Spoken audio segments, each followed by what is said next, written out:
This is Dateline Friday, July 20th, 2001. Tonight, a young boy trapped beneath an amusement park ride, left severely brain damaged. Another child, his foot trapped in a track. The visitors started yelling, "His foot's out, stop the ride, stop the ride." An amusement park injury can happen in a split second. We want rides to be scary, but how do we know they're safe? Did they report the accident? There's no one to report accidents to. Keith Morrison asks, who makes sure you're safe at the amusement park? A radical new procedure that could mean a new you. It's going to just change my life. Plastic surgery that this doctor says won't give you that obvious stretched look. Subtle is definitely it. But not everyone agrees. You cannot lift the face through the lower eyelid. We'll show you what's turning faces like this into faces like this. Dr. Bob Arnott with a potential beauty breakthrough. Raptors are racing across the big screen again. These stars of Jurassic Park 3 seem to have extra tricks to keep moviegoers on edge. It's a grip onto your seats and try not to spill your popcorn kind of film. So what movie magic did filmmakers use to make them more menacing than ever?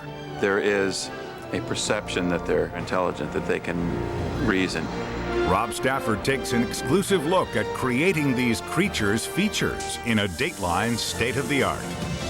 Dateline, with Jane Pauley and Stone Phillips, plus Tom Brokaw, Katie Couric, and Maria Shriver. From our studios in New York, here is Stone Phillips. Good evening. They're designed to feel dangerous. That's the thrill of amusement park rides. The faster, the steeper, the scarier, the better. And overall, they are overwhelmingly safe. But if someone had been hurt on a ride you're about to board, wouldn't you want to know? Who's keeping track of those injuries? Who regulates these rides to make sure they're safe? The answer might surprise you.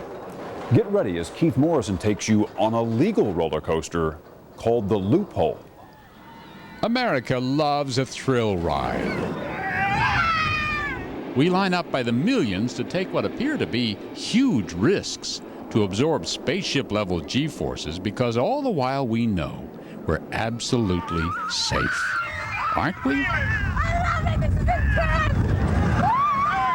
If you ask the people who run these big amusement parks, who build these high-tech thrills, then the answer is yes, of course, very safe. Safer than walking down the street, safer than playing baseball, football, jumping on a trampoline, or driving your car. Brett Lovejoy is the president of the International Association of Amusement Parks and Attractions. We entertain over 320 million guests a year at America's amusement parks, and I think people can feel assured that when they visit one of America's amusement parks, they're in one of the safest places they can possibly be. In fact, the industry says you're more likely to be struck by lightning twice than be killed in an amusement park, and the industry may well be right. But how can anyone know for sure? Because in several states, amusement parks are not required to report injuries or even deaths. The federal government has no oversight over these parks either. So it's been extremely difficult, if not impossible, to get any real numbers. But now, one woman is trying very hard to change that. With a child, you can start to see how everything is magical in the world if we just look at it in that way. It was March of 1999, and Kathy Fackler felt like she was reliving a childhood fantasy. You walk into the front gates of that park that you've grown up with and that has meant, you know, everything to you.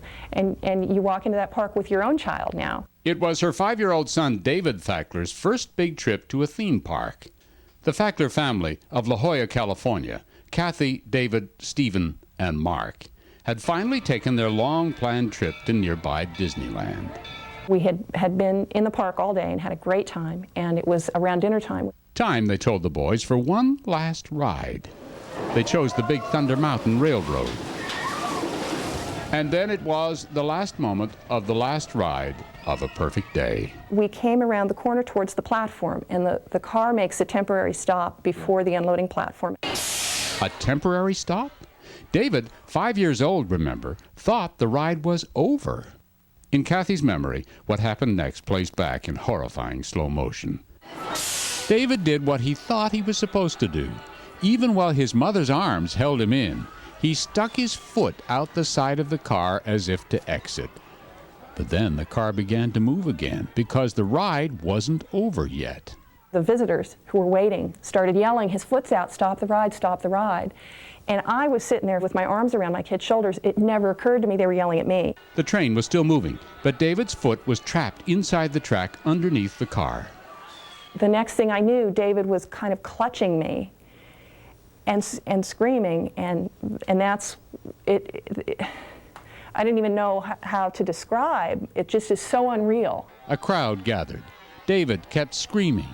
Minutes passed. It felt like hours.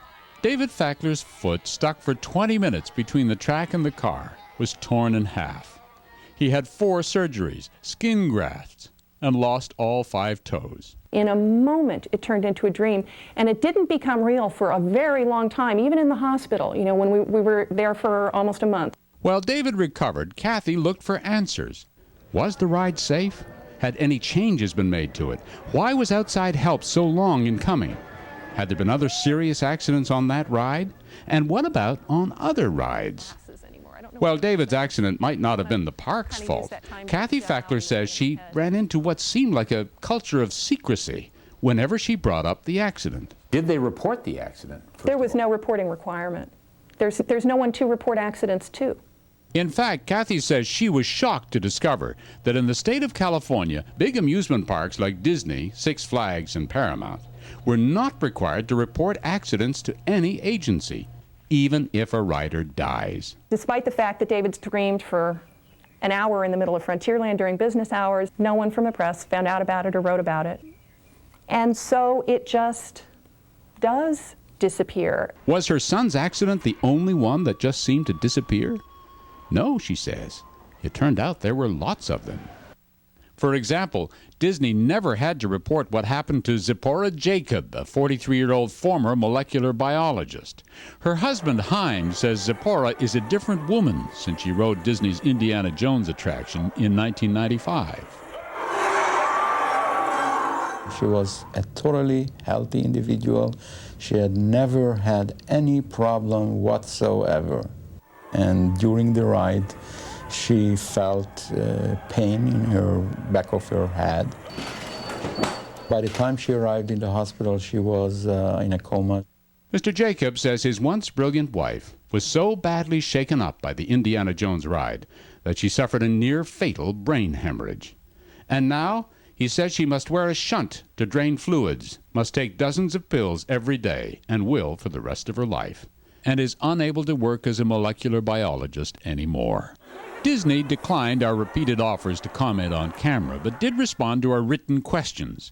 Regarding allegations of brain injuries resulting from its rides, the company said, quote, "It has never been confirmed that our attractions cause such injuries." But the Jacobs lawyer, Barry Novak, tells a different story. We have found out that for the last approximately 4 years, there have been over 60 injuries, and at some point in time, the brain substance just cannot withstand those dynamics. It's sort of like shaken baby syndrome. Novak says only a few of those 60 serious brain injuries occurred in Disney's parks, but he claims several Disney rides seem to cause other injuries. In fact, Novak says in 2 of his cases, Disney provided records showing that more than 600 head, neck, and back injury complaints were made to the company just about Indiana Jones and Splash Mountain in the past 3 years. But how many of those incidents did Disney report to Cal OSHA, the state safety agency? The written report that I got back from Cal OSHA was there had been no reported injuries for those rides, at least for the year 2000-2001, which was the 2 years that they were supposed to be keeping records on a voluntary basis. And he says there were hundreds more similar complaints about other rides. Disney settled with the Jacobs for an undisclosed sum in 1999, though the company denied liability or responsibility. But since then, Novak has taken on other cases against Disney. During one of them, less than 2 months ago, the judge scolded Disney for failing to turn over injury records. Willful bad faith, the judge called it. Disney denied the allegation, saying a clerical error had delayed release of the information.